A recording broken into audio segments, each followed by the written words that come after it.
It's time for Howlers and Growlers.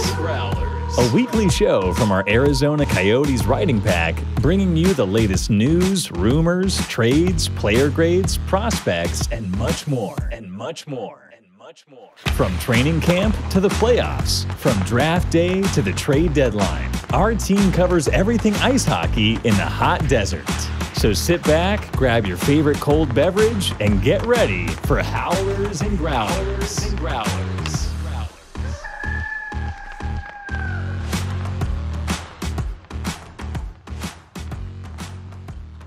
Welcome to Howlers and Growlers. I'm your host, Pat Brown, and with me, as always, my line mate, Haynes Evan. Haynes, how you doing? I'm doing well. What about you, Pat?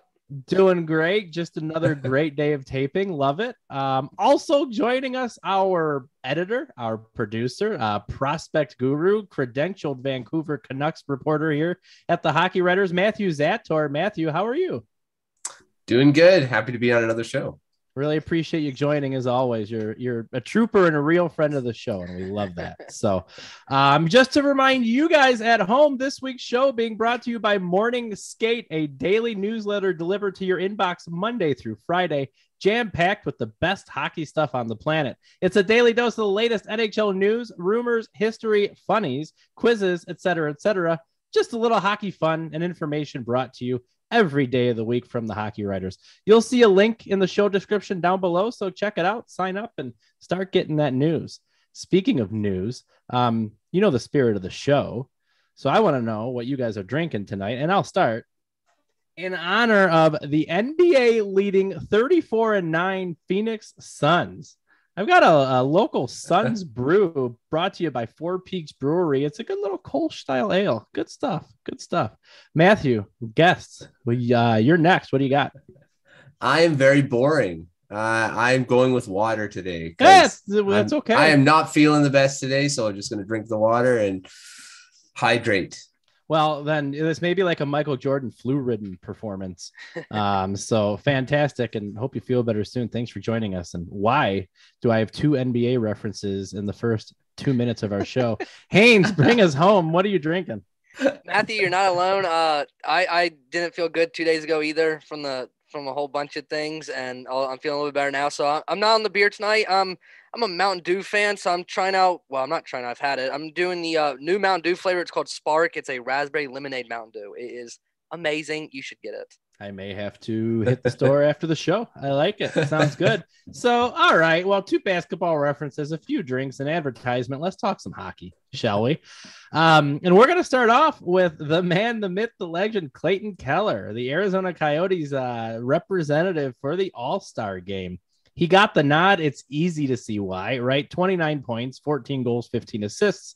And frankly, just having one of the best years of any Coyote this season. Clear leader on the team. You see him putting in the work. There was kind of a lull there in the middle of the season where it seemed like his trajectory could go either way. And he's answered the bell, in my opinion, with flying colors. Clear leader, wearing the A for a reason. Andre Torini cannot say enough good things about him, and it's easy to understand why, in my opinion. So, Haynes, we're going to come to you next. Clayton Keller. Yes, I had it right the first time. Clayton Keller, All-Star. Did he deserve it? Would you like to have seen someone else go? What do you think? Oh, exactly. I think, first off, I'm going to say yes to Clayton Keller being an All-Star every season, considering he's my favorite guy, and I wore a whole shirt. Yeah, what a silly question on the show last week. If you didn't see the episode last week, no, he totally deserved it this year. Clayton Keller is playing up to that standard of that $7 million or 7-year, $8 million contract that he was given. And he's playing exactly to the level of that guy that deserved that contract when he was given it, 3 years ago. And some people may have thought Shane Gostisbehere deserved it. I think he would have been a great guy if he'd gotten the nod. But at the end of the day, I think Clayton Keller is your best guy on your team. I mean, he's, like you said, received praise from Torini. He's received praise from Bill Armstrong multiple times, who's even said that this guy's part of the future of this team going forward. Yeah. Andrew Ladd's giving him high praise for that A on his thing, how he's taken that next maturity level. I mean, you can't say anything not positive about Clayton Keller's game right now. He's everywhere. He's never giving up on the play, whether they're losing 6-0 or winning 5-3. He's always giving 100%.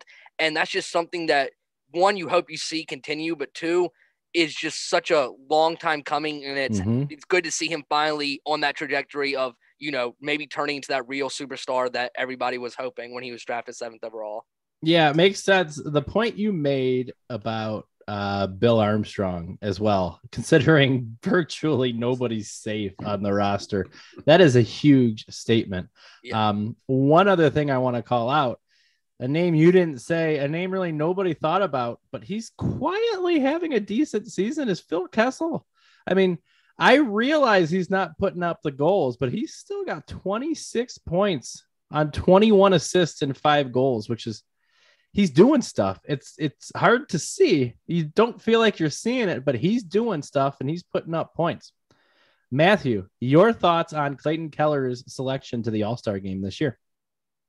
Well, I'm second week in a row on the show, and I'm going to talk about Clayton Keller. Last week, I was. There's not a whole lot else to talk about. Play the recording. I said it last week. He's a hard worker. He's deservedly an All-Star. I said he was going to be the All-Star, and look what happened. He was. Yep. 8 goals in his last 10 games.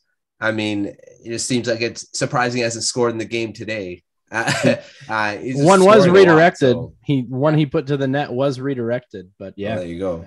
So I mean, hard worker, leader, like Andrew Ladd called him being a great leader. Definitely deserves the A on his jersey. I think he deserves a C, in my opinion. I mean, Chychrun has had talk about him becoming captain, but he's also being talked about being moved. So Keller, I don't think he's going anywhere. He's going to be here for a long haul. I think he's the guy you kind of build around, especially at the forward group, and definitely deserves to be an All-Star, in my opinion. He's got great skill. He's a great goal scorer. He's shown already. You mentioned the stats, 14 goals, 29 points. He's already, I believe he's matched his point total from last year, or his goal total he's matched. So he's got 14, and he had 14 all of last year. So on pace to shatter his career high. I think career high was like 21, I believe. So it definitely deserves to be an All-Star. Gostisbehere definitely should be there as well, but definitely Keller for sure. Yeah. And look, nothing but mad respect for Ghost, right? Because he's enjoying a career renaissance on one of the worst teams in the league. And you got to tip your cap to him. In fact, when nobody was putting up points early on in the season, he was. And he was helping the Coyotes navigate through some really difficult waters early on this season. So nothing but respect, but we got a unanimous board here. Clayton Keller, well-deserving. Congrats. Looking forward to watching him in Vegas. Should be a fun time. So let's turn our attention to the Coyotes. And quick disclaimer, at the time of recording, they're currently playing the New Jersey Devils. They're currently leading the New Jersey Devils.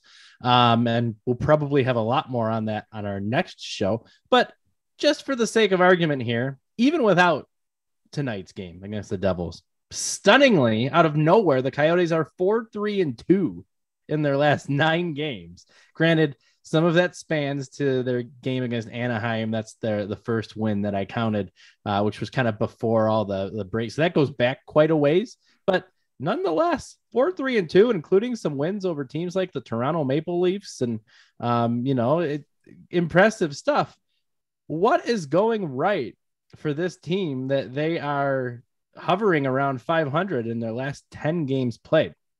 My opinion, Karel Vejmelka. I mean, the man is playing. He's playing out of his mind. And the Coyotes have just been clicking. You see, they're obviously getting more comfortable in Andre Torini's new system. Nick Schmaltz was saying it just a few nights ago after his 3-point game where he kind of broke out of a slump. He said early on, everybody was kind of like, are we in the right place? Are we running this the right way? And now they're getting comfortable in it, and it's starting to show. And I just think this team is, even though they're the second to last team in the league, they're surprising a lot of people that they're not number 32 on that board. Equally as surprising as that Montreal is number 32 on that board. But I just think they've put some things together and they're working well in the system. And obviously Karel Vejmelka has a huge hand in that as well. Matthew, want to come to you next, Matthew, in terms of what the Coyotes are doing, 4-3-2 in their last 9 games. What's going right for the team? Well, you mentioned Vejmelka. I mean, beating the Maple Leafs kind of blows the huge discussion about losing to the Coyotes. But Vejmelka was the reason. I mean, 2-1. Oh, yeah. Yeah. I mean, over 40 shots, I believe, was the ending. And I mean, I love it when any team beats the Maple Leafs. So but when a team that wasn't supposed to even match their skill or whatever, and they do it, that's awesome. You mentioned even they're scoring goals is a big thing too. I mean, a lot of their games are not like they used to have hard time scoring. Now they got a few games where they've scored 5+. Yeah. So, I mean, you looking at the goal scores, we mentioned Keller already. The top players are being their top players. A surprising guy in Travis Boyd. He's got 10 goals. That's a career high for him. Yep. 4 in his last 11. He scored in the game that's going on right now. So he's got 10 in the double digits for the first time in his career. It's awesome for a guy that was basically a throwaway from the Canucks last year, which I was hoping that he would do that with the Canucks, but didn't happen. But I mean, he's got skill. He's showing it. Another guy, Johan Larsson. He scored in this game as well. I picked the right players here. He's got 6 goals in his last 11, and all 6 have happened in the last 11. So first career hat trick against the Blackhawks too. So, I mean, they're scoring goals. Their players are producing goaltending. That's how you win games. And that's what they're doing. Funny story about him scoring his first hat trick against the Blackhawks after the game, watching Shane Doan, because it took Shane a very long time. I forget. Haynes, do you remember the exact number of games? It took Shane a very long time to record his first career hat trick. And he was razzing him a little bit outside the locker room. So that was kind of funny to see after that Chicago game. But good stuff, Matthew. You Nostradamus this week. I love it with all your picks. I love it.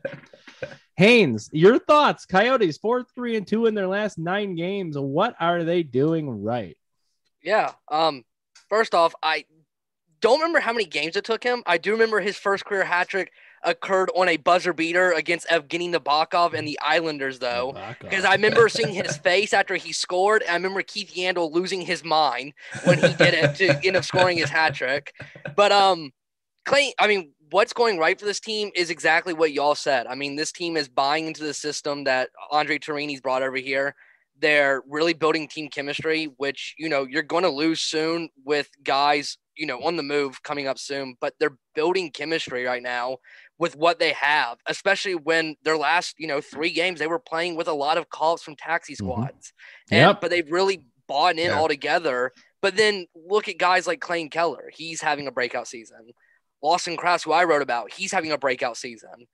Johan Larsson's been on a tear right now recently. Travis Boyd's been on a tear recently. Ryan Dzingel, when he is healthy, is playing great. I mean, they're Zinger. They're clicking everywhere when they need to be.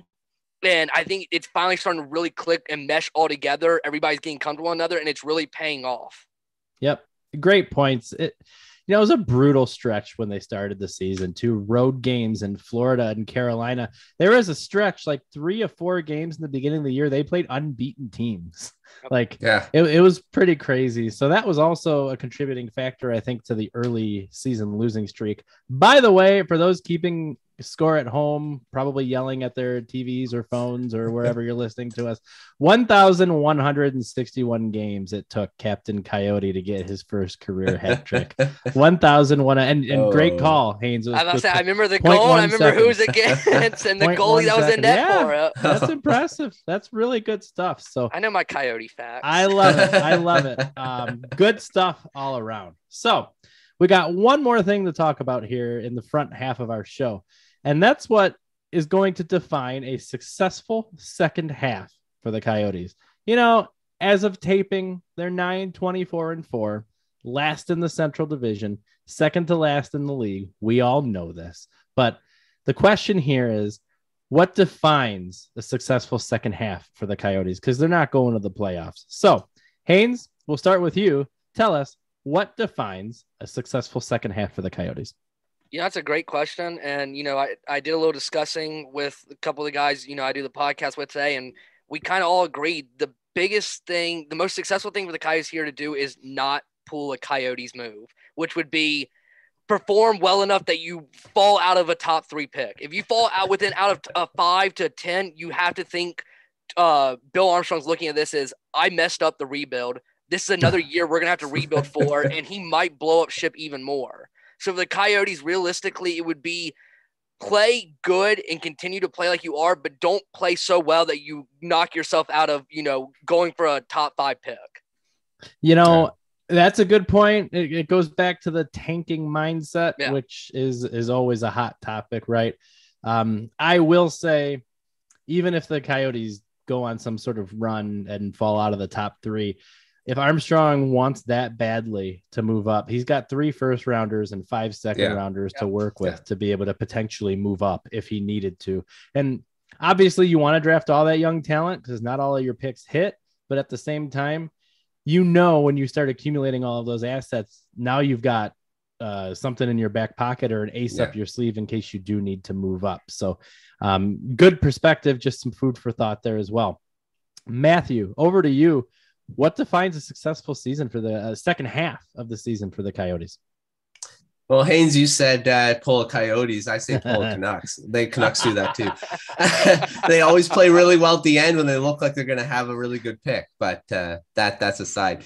I agree. I think that's what, they shouldn't win as much at the end to try to, screw them over of a great pick. But like Pat, like you said, they got a bunch of first rounders. They can move up.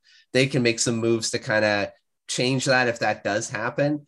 I think keeping the good vibes going is also a good thing to have because this is a team that you do want to build and have some positive stuff going for you. Yeah. The young guys, and I still don't like the losing. You don't want to develop a losing mentality, especially when you're rebuilding, it's easy to get put into that because you do lose a lot because of the team you got.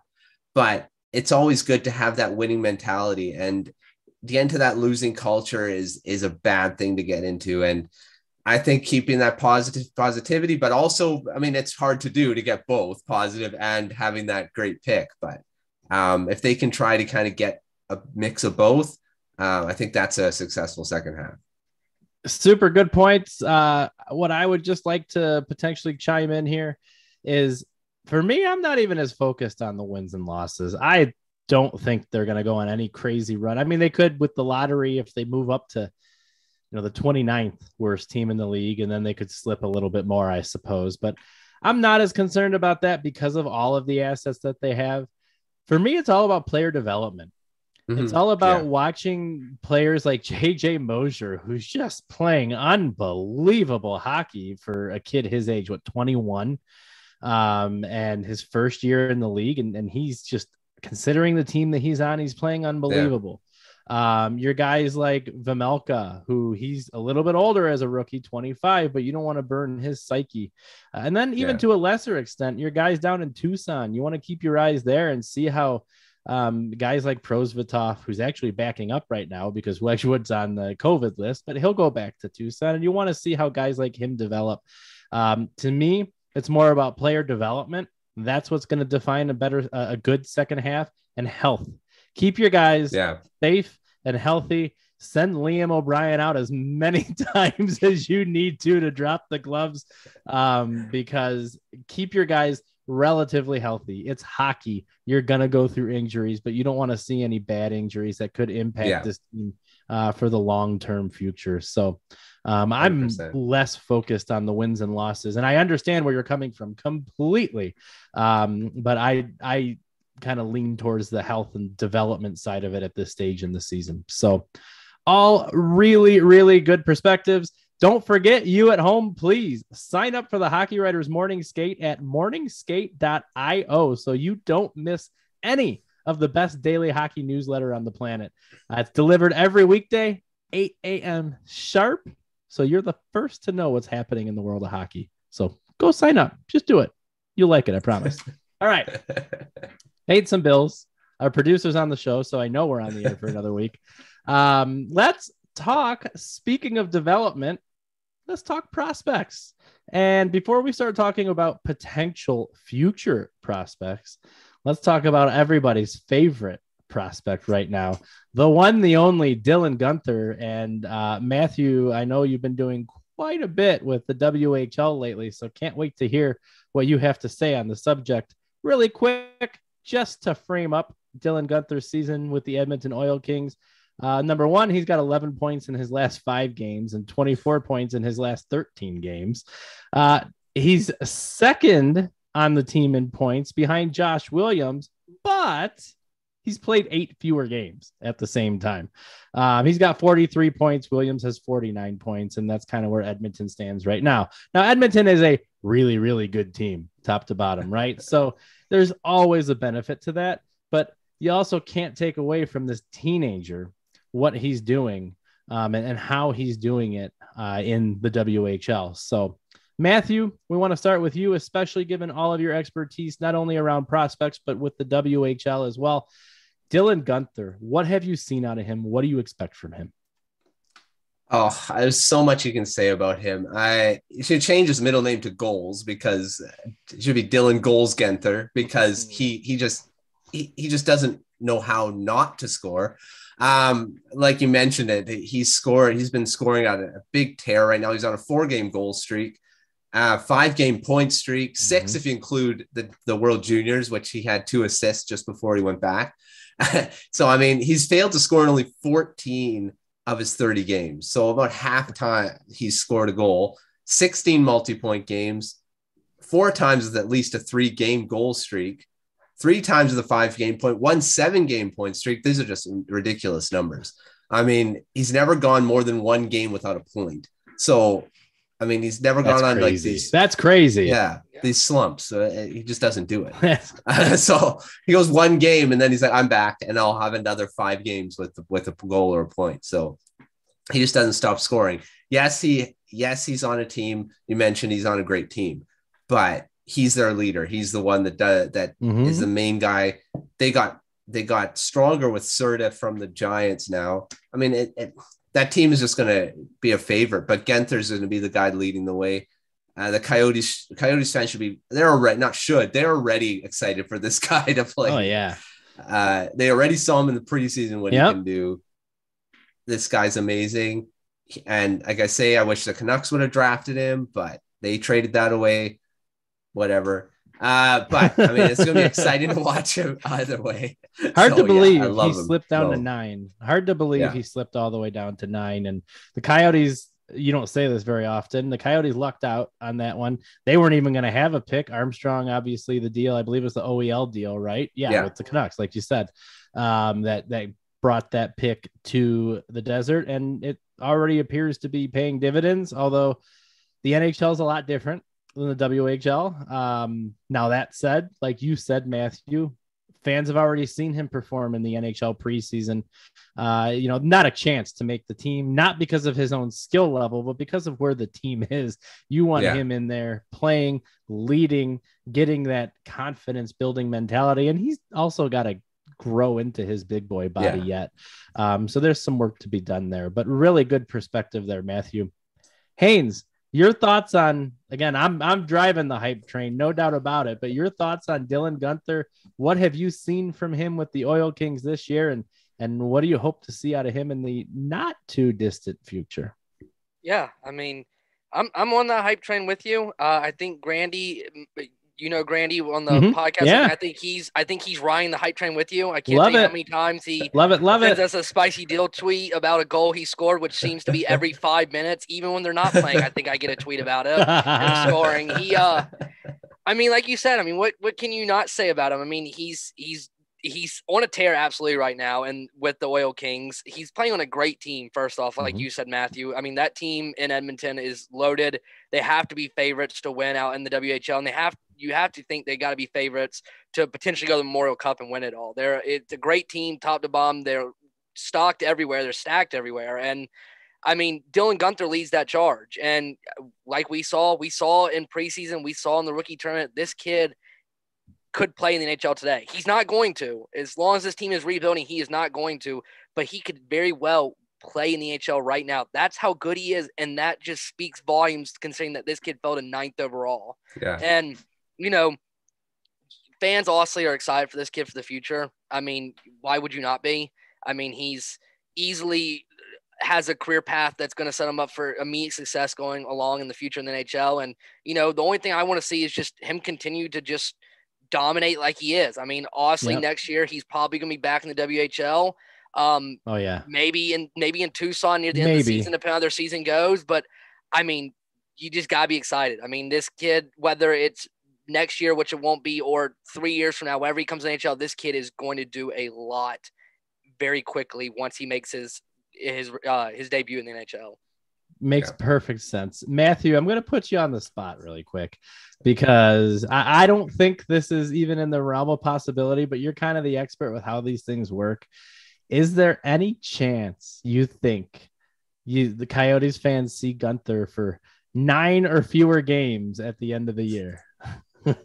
End of this season? Yeah. I'm going to say no. Okay. The Oil Kings are going to go he has to leave. I mean, he has to leave once the playoffs are over, and he's going to go all the way, like Haynes said, to the Memorial Cup, I believe. And unless something drastic happens with that team, I think they are destined for that. And it would be surprising to me if he would play. Me too, but I was hoping that you would say something different and be like, no, you're being too. Why wouldn't they? He's only 19. His ELC won't kick in. Come on. Yeah, I wish. Okay. Anyway, I digress. I just had to ask. You can't blame a guy for trying. All right. Okay. So we've got one more topic here. It's kind of become a loving segment on the show, Tankathon 2022. But here's the deal, guys. We're about out of lottery picks. That's how long we've been doing this on this show. Because basically, show 1, we started looking at lottery picks. But as I said, remember the Coyotes have 3 first rounders, and a couple of them aren't shaping up to be that high. Montreal's was looking like it was going to be high, but the exception to that is if Montreal has a top 10 pick, then ultimately the Coyotes end up with Carolina's first round pick, which is decidedly not going to be a top 10 pick. So we're reaching in a little bit, but we're still looking at first rounders. So I want to talk about Seamus Casey. No idea. I assume I said his name right, his first name. But regardless, he's been an interesting read as I picked him. We've been doing a little research. He seems kind of polarizing. I've seen him anywhere on the board from 6 to 50. Yeah. And like everywhere in between it. He seems to kind of reside in the teens, to be honest, is like middle to late teens, maybe even early 20s. But if you look around the boards, anywhere from pick 6 to pick 50, American defenseman out of Miami, Florida, 18 points in 31 games on the U.S. under 18 national team, a plus 21. And that's not my favorite stat, but it's still somewhat relevant and it's used in the league. So he's plus 21. Not the biggest defenseman around, 5'10", 161 pounds, still known as a good two-way defender with solid vision that can create opportunities up the ice. So kind of a dark horse sneaking in, not a lottery pick by any stretch of the mind, but certainly a lot of potential and looks like he may go in the first round. So there I am setting the stage. Haynes, we'll start with you because we'll let our prospect guru get the last word here. So Haynes, what have you seen looking up Seamus Casey, the young defenseman out of Miami, Florida? What would the Coyotes be getting if they drafted him? Yeah. I did a little bit of a look into Casey in the last few days. Last day or two since she kind of threw him out that we were talking about him. And, what I kind of learned from watching a little bit of film was he lacks size and strength, which is honestly 5'10" as defenseman is relatively short for a defenseman, but he makes up for it with great awareness and a great shot. He's a smart kid and he makes smart plays and he has a great shot, but those two areas in the size and strength Obviously, size is hard to work on. If that's the size that he's going to be forever, that's the size going to be forever. He can't adjust that. But the strength he needs to work on a little bit. I think if he can get that over, you give him a couple years to kind of develop, maybe down the minors, back in juniors, wherever. I think this kid can end up as a really good top 4 defensive player for you going forward down the future. But Matthew has much more knowledge over this kid than I do. So that's a very good segue. Matthew, your thoughts, your research on Seamus Casey. What have you seen out of the young lad, and what would the Coyotes be getting if they ended up drafting him? Well, he's now one of my favorite defensemen in this first round. There's quite a few, but watching Quinn Hughes up in Vancouver here, he reminds me a lot of him. Maybe not as elite level hockey IQ that Hughes does have, but the skating is very similar. You watch a lot of his skating. It's like I was watching Hughes out there, because his edges, the way he can turn on a dime, his maneuverability is probably one of the better passers. His first pass is really good. Like you said, Haynes, yeah, he does need to add the size and strength, but that was Quinn Hughes as well. He's a smaller defenseman. I think he's 5'10" as well. So, that skating can make up for this, because they just don't get hit. I mean, they just maneuver themselves out of those areas, and the forecheck, they're just a one-man. They can beat the forecheck by just skating it out or passing it. And this is what he does. He's also got great puck handling skills as well. You see a lot of his highlights. He's just dancing around guys. And yeah, he may have that, the offensive guys, they try to do too much sometimes, and he does get caught doing that, but he's got that two-way ability. His defense still needs to be worked on, but that's most defensemen. They need to be right. But he's probably the definition of like a modern day defenseman that you need in the NHL. I mean, yes, he's smaller, but there's so many guys that are just, Torrey Krug, Quinn Hughes. Oh yeah. There's a guy in Minnesota. What's his name now? But I mean, the young, these smaller guys are succeeding in the NHL. And I think Casey's going to be that. He is polarizing. Like I said, Craig Button has him at 50th. Smart Scouting has him at 6th. So that's a huge gap. I mean, there's a second round pick compared to a top 10 pick. So, I think probably part of it is the size and his defensive game. So sure. We'll see what happens, but I love his skating. That's probably my favorite part of his game. Thanks for revealing my sources and my research when I said anywhere from 6 to 50. Yep, that's Smart and Button. Yep, those are the bookends. I love it. In case we haven't convinced you at home with our first 2 plugs, sign up for the Morning Skate newsletter. If you do, you'll get to relive some of Wes McCauley's most legendary moments as a referee. 5 minutes for fighting. Fighting. Morning Skate has the type of content that is bound to put a smile on your face. Make sure you join the fun at morningskate.io. And that is it for us. Matthew, so much for joining us.